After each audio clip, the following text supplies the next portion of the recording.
বন্ধুরা, আজ আমি দেখাবো নিরামিষ তরকারি। তার জন্য কলা, গাজর, আলু, ফুলকপি, ওলকপি, পালং, ধনিয়া ও শিম নিয়ে নিয়েছি।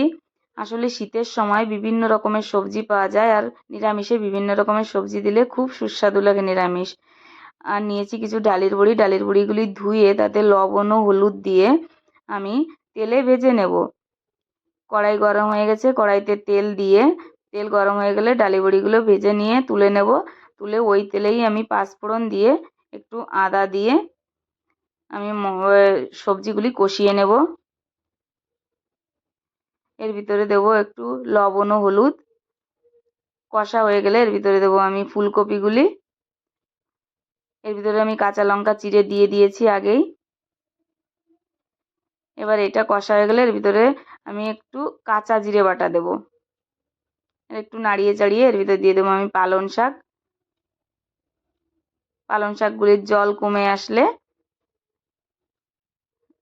আমি এর ভিতরে দিয়ে দেবো সামান্য জল, সামান্য মানে অল্প জল, যাতে তরকারিতে ঝোল থাকবে না, তরকারিটা গলে যাবে। এবার আমি ঢেকে দেব। ঢাকনা সরিয়ে সবজিগুলি একটু নরম হয়ে গেলে আমি এর ভিতরে দেবো ডালির বড়ি। ডালির বড়ি দিয়ে আর একটুখানি ঢেকে দেব।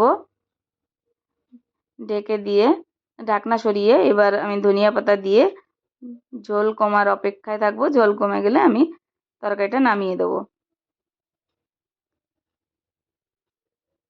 বাস রেডি আমার নিরামিষ তরকারি। খুবই সুস্বাদু একটি তরকারি। Thank you.